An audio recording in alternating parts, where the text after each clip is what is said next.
Welcome into Stugotz and Company. We had the battle of the Dolphins and the Jets last night, the biggest losers of all time. And as you can see by my T-shirt, if you can't see it, it's 8-bit. And if you are watching, it's a Dolphins logo. And I guess I'm a little bit happier than Stugotz today, but the game doesn't mean anything. So I want to start right here. All right, Stu? Right. Okay. I'm thrilled, by the way, because that was a good loss for the Jets. Yeah, it doesn't matter. The game result doesn't matter last night. Is there anything more emasculating in all of sports broadcasting than when somebody says, freeze it, and the screen does not freeze? Dan Orlovsky, by the way, that dude likes to talk. Yes. I totally forgot Louis Riddick was on that broadcast yesterday because Dan Orlovsky was doing him some talking. He'll be joining us and talking on Monday, by the way. Really? So you know. Wow. Yes. I won't be here, so don't play this clip for him. All right? Yes. And you got to ask him this question because early on in the broadcast, it was a replay. I forget exactly what it was. And he said, freeze it.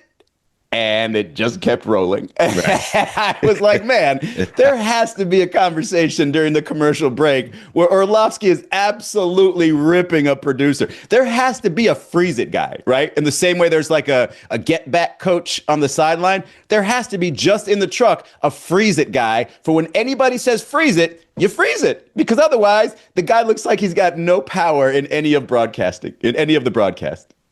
I feel like it's one of two things. Either it was somebody who panicked, like it was like, oh, I'm going to work my first game. Don't worry, it's the other Monday night game. It's their B crew. And they said, freeze it. And he went, I don't know which button to push. Right. And it just didn't happen. Or it was somebody that's like, fuck that guy.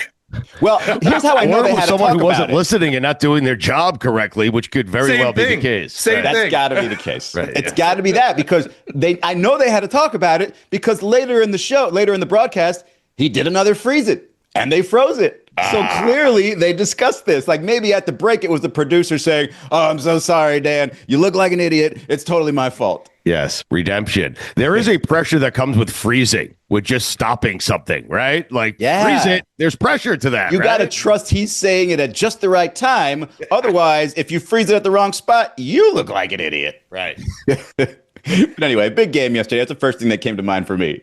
Okay. Freezing it. Yes. Freezing it. It's very important. But Tyreek Hill injury was pretty devastating to see. He, by all reports, he at least dislocated his knee and has a bunch more damage in there, possibly an ACL tear.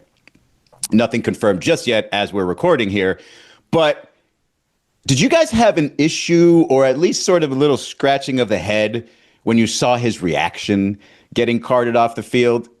Yeah, there were a lot of memes and jokes being played around this morning. The reaction when you don't have to catch any more passes from Tua and it's him cheering. Yeah. And it's like there was a lot of things like that going around. Go ahead, Taylor. A quick clarification, Izzy. He did tear his ACL. Adam Schefter. Okay. Reported. So it's been reported. He did tear his ACL. Stu, I thought your reaction there was funny because it sounded like somebody who didn't see any of it. And I'm not going to lie, you were on the phone with me for about 20 minutes during the game and you weren't watching. I did see the replay of the injury. I did see him, and it looked terrible. Yeah. And I feel bad for Tyreek Hill.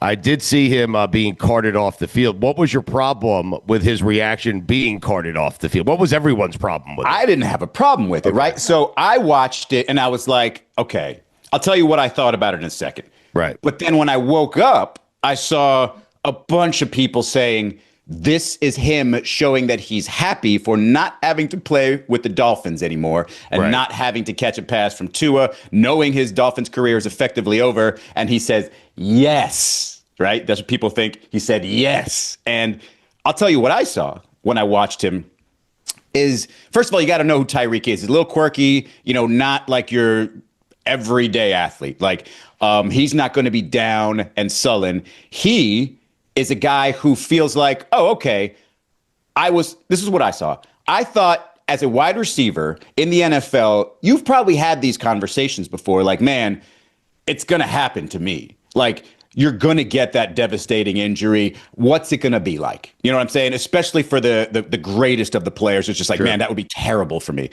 I think he went down and was just like, I'm glad I'm okay. Like, I'm alive. Like, I'm okay. Everything's going to be fine. Keeping it positive immediately.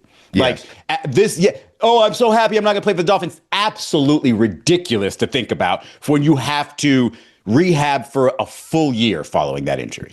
I saw Tyreek Hill, and I think this is consistent with who Tyreek Hill is. I saw a guy who was staying positive even in a moment where he should not have any sort of positivity. Yes. A guy who says to himself and says to the crowd and anyone paying attention last night, I'll be back. I am going to attack this injury starting right now.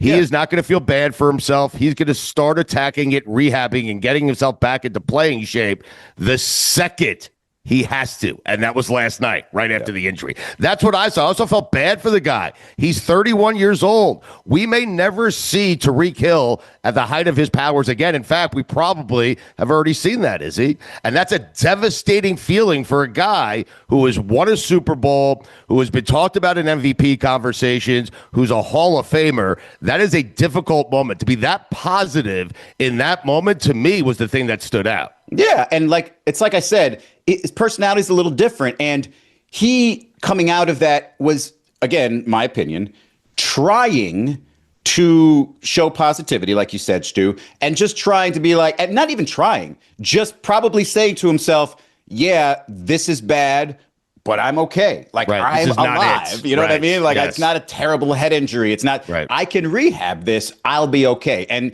if Mike McDaniel, obviously being truthful, that the first thing that Tyreek said to him while he was down there was, hey, make sure those guys get this win. Yeah, it's just Tyreek is not devastated. Again, probably because he has the perspective of, you know how many guys have gone through devastating injuries? It's my turn here. I'm going to take this in a very positive way. It's just the same thing as, people going off and with concussions and giving the thumbs up to show that they're okay. He's just keeping the spirits up. And I think if it was a road game, he probably wouldn't do that. It's a home game. He's got the fans there. It's just like, all right, let me just make the most out of what's obviously a terrible situation. But Izzy, again, that's a devastating career moment, right? And so whatever Tyreek Hill needs to do to kind of motivate himself and make himself feel better, not you, the fans, not his teammates, not anyone but Tyreek Hill. If he needs to do that to make himself feel better, who are we to kind of pick that apart, Well, I'll tell you what I want to pick apart is the quarterback. Yeah. First of all, this is an example of the type of empty leadership that I'm talking about. Okay. Mm-hmm. When he says after the game, immediately, I won, so I'm just going to give my cliches ready. Here I go. All glory belongs to God for keeping us safe for the most part. Like that split second where he was like, oh, shit, Tyreek's not safe for the most part. Dude, if you are a true leader, the first words that come out of your mouth, even if you want to put God around it, is toward Tyreek. Okay. And go back to that game where he slid and got hit in the head. There was a penalty for that. First of all, that looked bad. Shouldn't have happened. Really, really bad. Yes. But he got up and he was smiling. But look at the way the rest of the Dolphins reacted. There was two offensive linemen that got in the face of the guy, I forget the guy who hit him, former Miami Hurricane. But that was it. It was pretty mild. If you've got that level of head injury history with your quarterback, and obviously you've seen what they look like without him, and you take an obvious penalty to the head from a guy who should know better as a Miami Hurricane who liked Tua, you would have the entire team attack that dude. And one or two guys kind of got in his face, is what it is. I'm telling you, I don't think there's a ton of respect for Tua Tagovailoa in that locker room. Just based on the amount of people who rushed to his defense last night. Well, I love this. That's one of the examples. Right. One of these. But I'm just placing myself in that locker room. I'm hearing the things that he says publicly. I can't imagine he says anything better or more profound privately. So I'm picturing myself in there being like, you know what? I'll follow this guy because, as he tells everybody, quarterback is hard to play and not everybody can do it. But I could find a dozen better options, probably not even starting in the NFL right now in terms of leadership at that position. I think he's terrible at it. But Tua was a great, it's so funny how this changes based on I think the record, wins and losses, and personal success. Because when Tua was having it and was in the MVP conversation, you would hear things like what a great leader he is. And now suddenly, you wouldn't hear that, is he? I wouldn't. I would hear stuff about, I don't think I heard anything. I think that season where they were on Hard Knocks, we saw a lot of it, as much as they allowed us to show. And a lot of those interactions that I saw with him in that locker room were pretty much what I expected. It's the type of, like I said, empty, rah-rah for nothing kind of leadership that, you don't see from the Tom Brady's or the Patrick Mahomeses. And so it doesn't feel genuine with Tua. Anytime he has gotten behind a microphone, even the time that Dan and I sat with him in the Dolphin facility and had 20, 25 minutes face to face with Tua, there's just a lot of it that doesn't feel genuine. It feels almost pre-rehearsed. It feels almost canned. I think genuine is an interesting word to use there, because I think in his mind he's being genuine, but I don't think he knows what that means. I don't think he knows what it means for his true feelings to come out. I think he is just providing a front that he thinks people will accept. And this is that's what I think he's doing. And that's, maybe harsh. It might not be true, but it seems that way. And if I'm in a locker room, that's how I see him, as not necessarily somebody I want to rally behind. But it would piss me the hell off if he was my quarterback and somebody took a shot to the head. I wouldn't just go back to the huddle and be like, hey, 15 yards, we're good.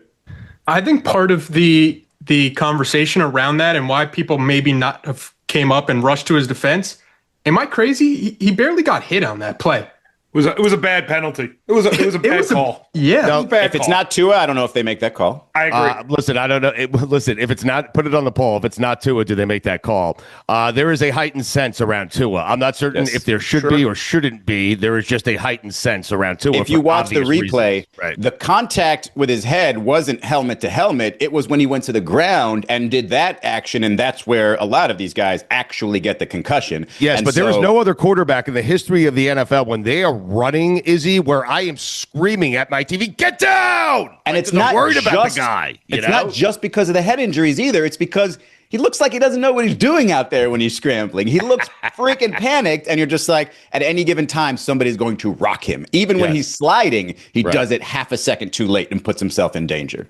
The Jets made a ton of mistakes on their own, and the Jets were going to lose that game almost assuredly. But the way that game was officiated was horrible towards the Jets. It was definitely in the Dolphins' favor, which is why you hadn't heard me say a word about it. The Garrett Wilson offensive pass interference was one of the most ticky-tack, terrible calls I think I've seen. And then you got the one penalty where there was an obvious hold on the Jets, but somebody ripped off the helmet of an offensive lineman. It's on the floor, and the ref's like, should have been upsetting for sure. Are you complaining about a loss? It's a loss we needed. It was a must-lose game. No. What's the matter with you? I mean, I'm complaining because I wasn't entertained by flags. Okay, that's why I'm complaining. So I told you guys I have a friend who now does wins and losses by whether or not he was entertained. You were not entertained. No, that's a loss. Dolphin fan. That's definitely a loss. Okay, like, even if you were slightly entertained by some of it, it's like, wow, look how hard they can run. Look how well they can run. Oh, here's the ball, Dolphins. Like that's not entertaining. But this is why I'm wondering, Stu, is it a good loss when you are noticing that your head coach is not so good? Because those penalties and some of the things that are happening with, like, you can't blame anybody else but the head coach. So why would I have confidence going forward that he's going to fix it after what's going to seem to be like an embarrassment of a season? This is not a situation like when you're a brand new coach and you're trying to get everybody's respect, you got to give them something early on to latch onto, to really like, I think this guy's going to be something. So far, Aaron Glenn's 0-4 and his team is has the lack of discipline and just looks terrible. And I would be pissed off if I'm Justin Fields because, like, I played pretty damn good. And these guys keep turning the ball over. And so it's like, I'm not even going to get a chance to look good. Like, there's a possibility he could say to himself, I could easily be 2-2 and be like one of the better reclamation projects in the league. And now I'm 0-4 and I'm part of this joke of a team. I'm not even a fan. I almost cursed them out. It's okay. Aaron Glenn saying that they're not the same old Jets after losing 4 games in the most Jets way ever is the most Jets thing ever. Yes. I mean, I am sick of seeing coach after coach, quarterback after quarterback, GM after GM going, we're going to be more disciplined. No, you're not. No, you're not. And until someone doesn't have 13 penalties for 2,000 yards in a game that you could have won. Right. I'm done listening to people say we're going to be different this time. We're going to be more disciplined. We're going to button it up. We're going to be aggressive, but within the rules. No, you're not. No, you're absolutely not. Yes. Mikey, the problem is his hubris in saying, I don't even understand what same old Jets is. Where it's like, if you're just watching these games, you're like, this is it. Same. This is worse than the This is same old it. Jets, right? Mikey, I have my same old Jets moment of the game. Any guesses what it was? There's a lot to choose from. I mean, the fumble on the fumble on the opening half was the moment I said after okay. Aaron Glenn said in the halftime interview, we're gonna get this ball back in the second half and go make it a game. Yep, we're gonna get the ball back in the second half and give it right back to them. I mean, My same old Jets moment of the game was fair catching a punt on the 2-yard line.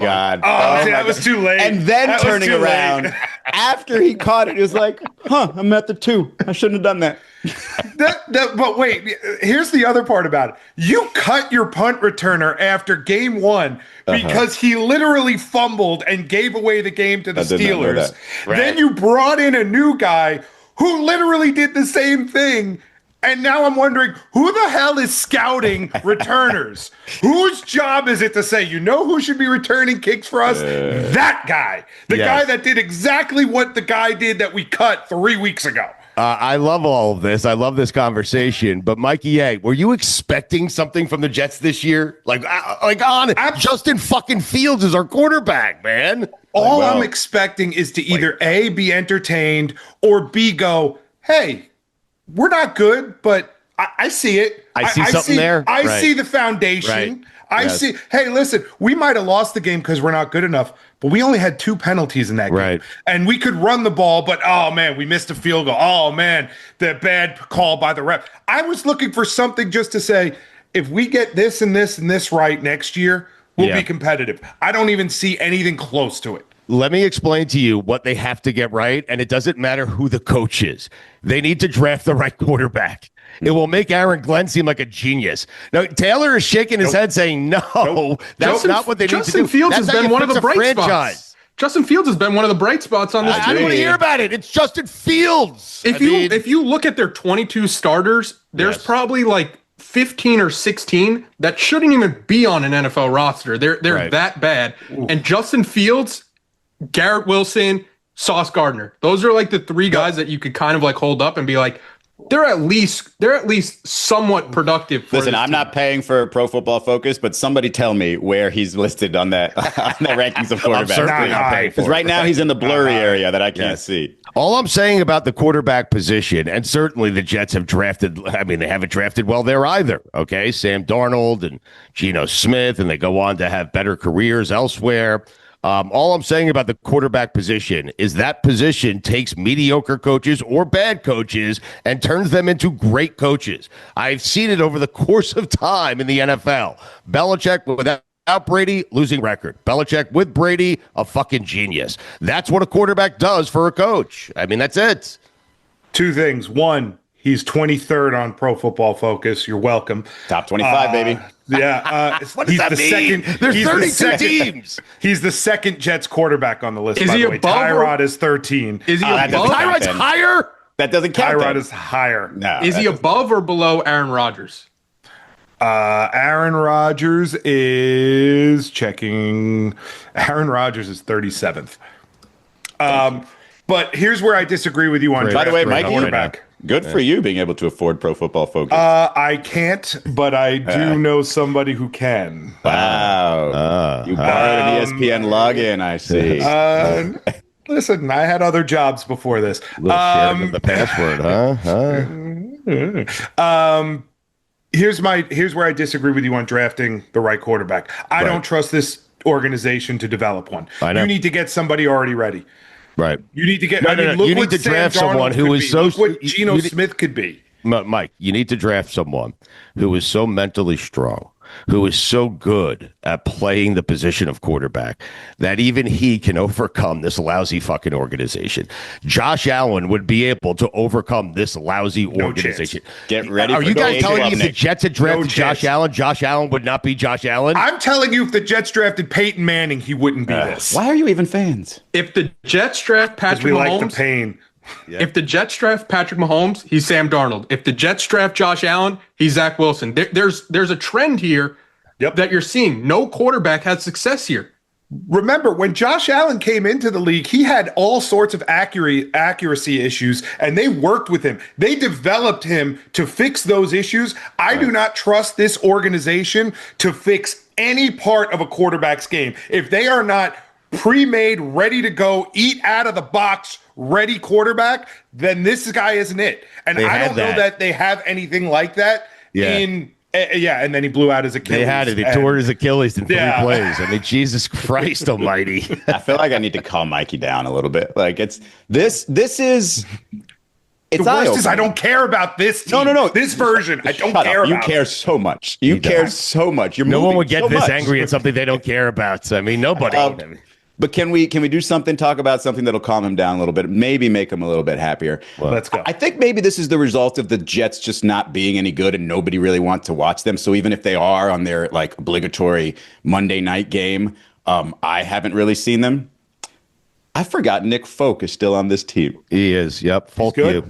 And that is a body there, man. That dude has been on that team for 18 years, has never actually taken part in the diet plan that the team suggests to him. Nope. He, like a professional athlete, dude, he does not look good in a football uniform.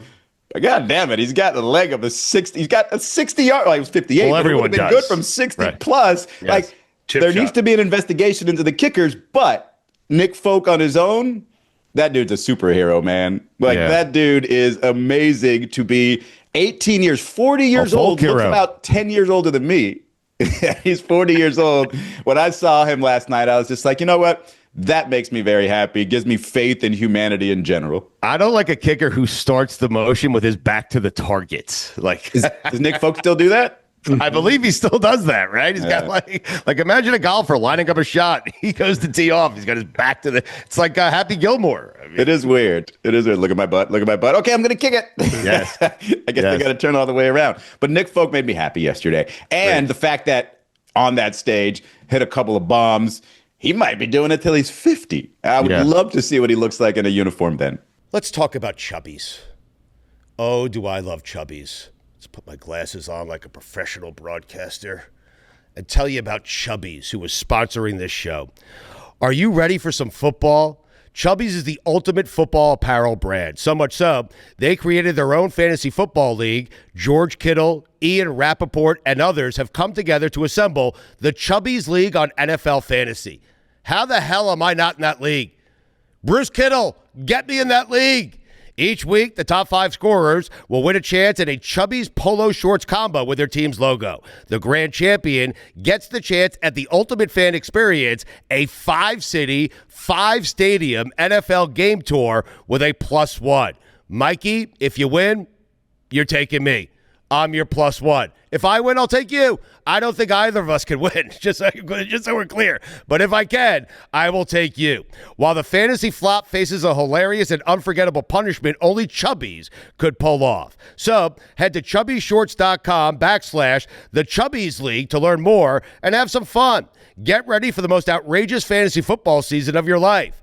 And again, for a limited time, our friends at Chubbies are giving our listeners $10 with the promo code Stugotz, STUGOTZ, all capitalized at chubbyshorts.com. That's $10 off your order with the promo code Stugotz, and that includes the NFL collection. Support our show. Support the sponsors that support our show, and make sure you tell them that we sent you. Express yourself and level up your game day wardrobe with Chubbies. Tyreek Hill, is he on the Mount Rushmore of Dolphin wide receivers? No. We might not. No? Nope.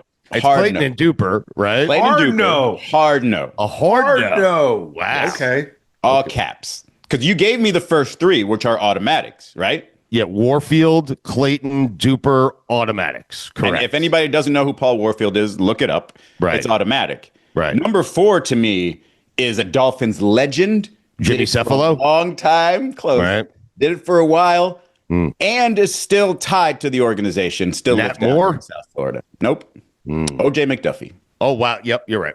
OJ McDuffie. He is the prototype possession receiver. And I know that's not exciting. I know it's not exciting to people. Wow. But that dude was an absolute just security blanket for Dan Marino. And if it wasn't for that damn turf toe, would have clearly been. He's not in the Hall of Fame, right? I don't think so. No. I think he would have if he didn't was have that headed there, turf I toe think. injury that shortened his career, basically. Right. He's got to be number 4 ahead of Tyreek. Tyreek had a good year and a half. Mikey's going to put Tyreek Hill in there. I know he is. I'm absolutely He's going to take going OJ McDuffie out. He's going to Does not remember OJ OJ. Hill. Who was you OJ keep McDuffie's talking. quarterback? Well, some of it was Dan Marino. And who Jay was Tyreek Fiedler? Hill's quarterback? Patrick Mahomes. Yeah. When he was on the Dolphins. But nice. Well done. I see what you did there. Go ahead, Taylor. Would Chris Chambers like a word? No. Yes, 100%. No. He would like OLI. would not like a word. Easy OLI. He only gets a word, but he gets a word. In fact, he gets in before Tyreek Hill.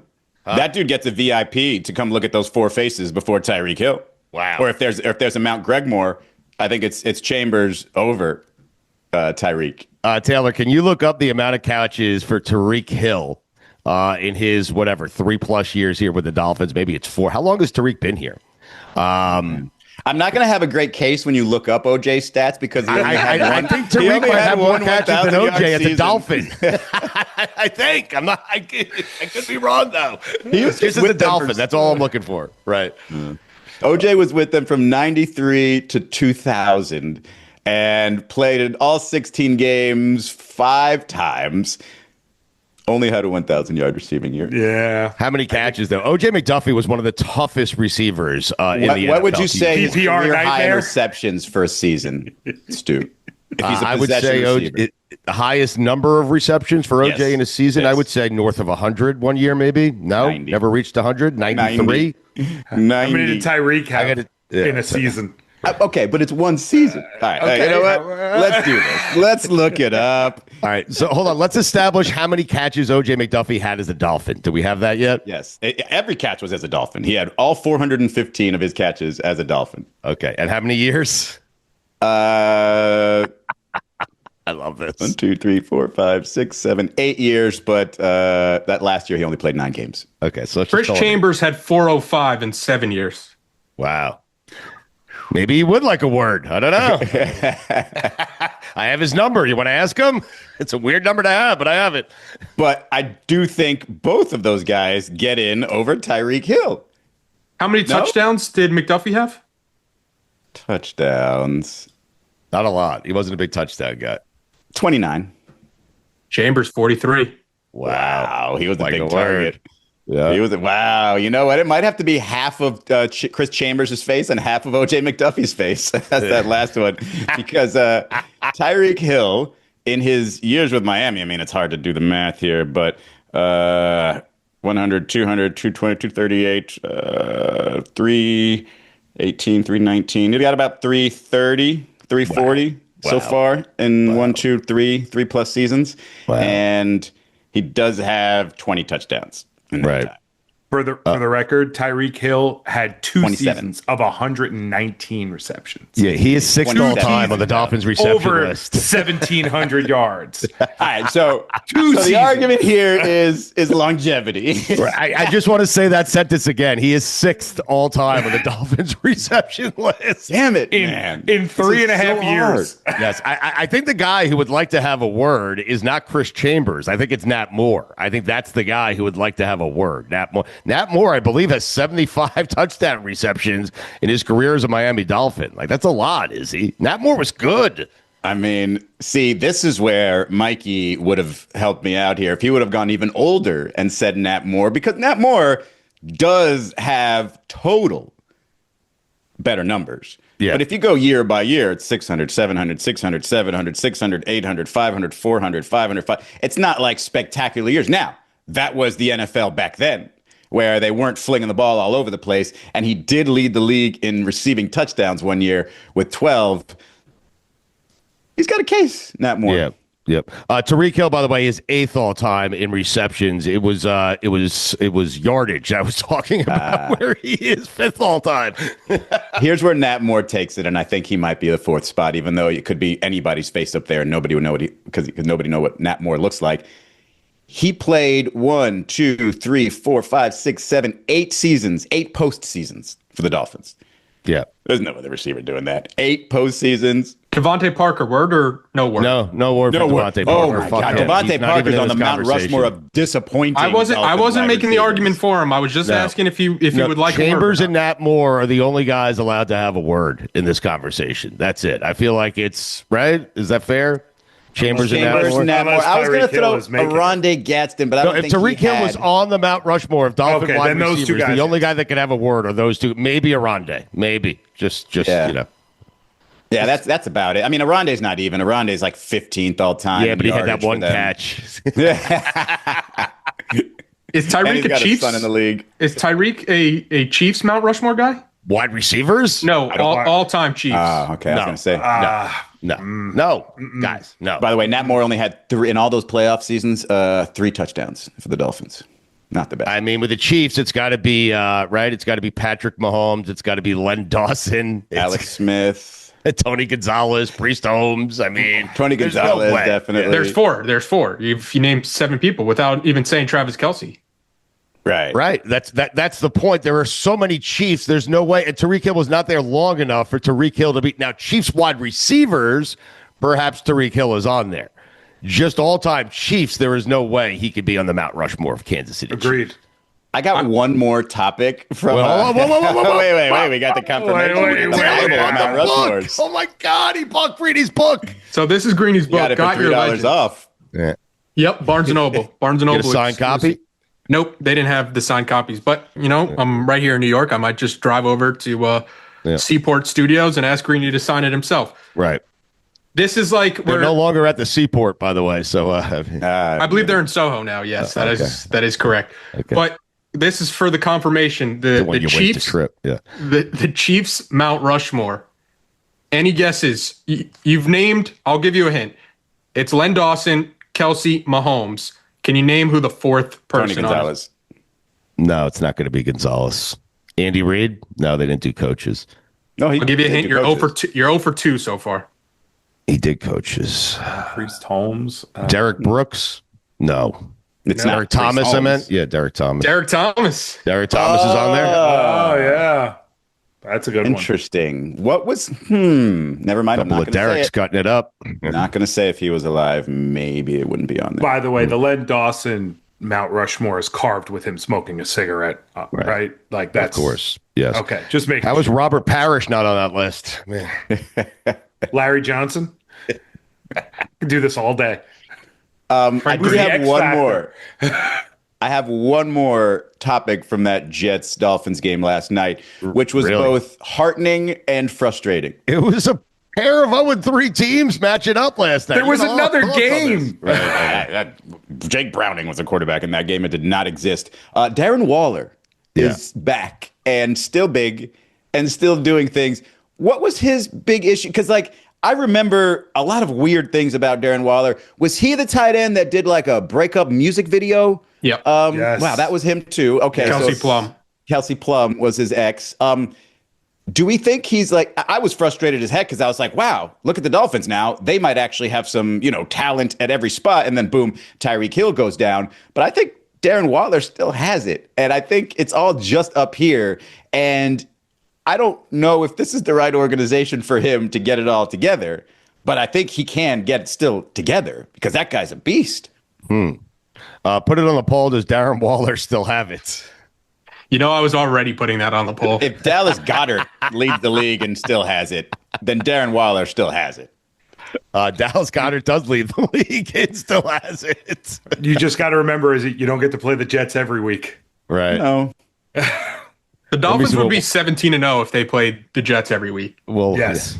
A lot of teams would be 17-0 if they played the Jets. Put it on the poll. Will the Dolphins be 17-0 if they played the Jets every week? Jesus Christ. That would be the worst schedule release every single year. Oh, it's the Jets again.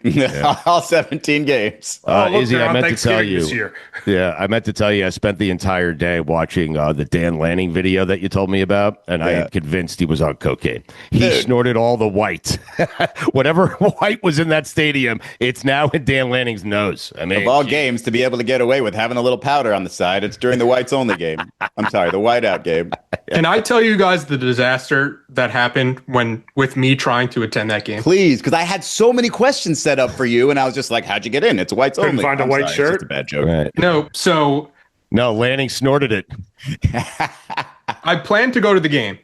I check on Game Time on Wednesday, and the ticket was like $430, and I'm like, you know what? A little pricey for two teams that I don't really care. Pricey. Yeah, a little pricey for two teams I don't care about, but it's a top 10 matchup. It's the whiteout, justifiable.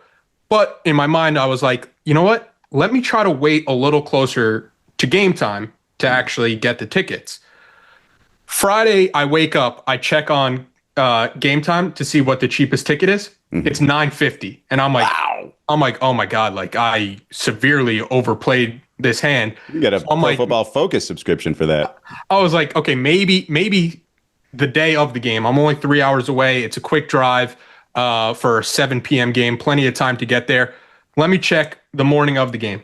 Morning of the game, $1,100. I'm like, okay, this is very clearly not happening. These college kids, man, they stick to their games. They are not selling their tickets. Right. At least, and then college football has become so enormous that you have the money buying those tickets, like real money. There's not college kids going after those tickets. It's real money wanting to go to Penn State and Oregon. Right. So the key to Dan Lanning, if he's listening and wants to take a tip, you really got to not do this face all the time. Okay? You can't do that all the time when you're just talking about regular stuff. And then when you're not talking, when you're doing this, like grinding your jaw left to right, probably not a good sign. And like when you're just really excited about the question that's about to come, you're definitely on some shit. Like just relax. Maybe don't do the post-game interview right away. Like give it a few minutes. Or maybe don't do the cocaine. I mean, or that. Well, I mean, it feels like he needs to. They're undefeated. Don't mess with that. I'll keep snorting, coach. Number 2. So NFL people are doing the same thing that college people were doing more recently. No, not drugs, but they were doing the thing like Dan Lanning is going to start to get NFL looks. And this is the same thing that college people said when, the Alabama job opened, when big jobs open. There's a catch in Dan Lanning's contract where Phil Knight, the Nike CEO, Oregon mega donor, apparently there's $30 million worth of Nike stocks in Dan Lanning's contract that he only gets vested if he finishes the Oregon contract. So everybody in the college ranks already knows it. They're like, Dan Lanning is not leaving unless you give him the Godfather type offer. Wait, so how he has $30 million in Nike stock. How many years remaining on Dan Lanning's contract? So we know exactly when it is Dan Lanning will be leaving Oregon, because he's not leaving anytime soon. He's not leaving a second before that. He's got $30 million at stake. So his contract runs until the 2030 season. They believe his average annual salary is around $11 million. And that's why a lot of people have been like, oh, we could pay more than that. And then every time they start digging in, the insiders will come back and be like, yeah, he's not leaving. Yeah, he's not. I mean, why would you leave, right? He gets $11 million per season and a 30-year balloon payout after the year 2030. I mean, you know how much coke that could buy him? I was going to say, he's got a clear line to the good coke. He's got a lot of utensils as well. I mean,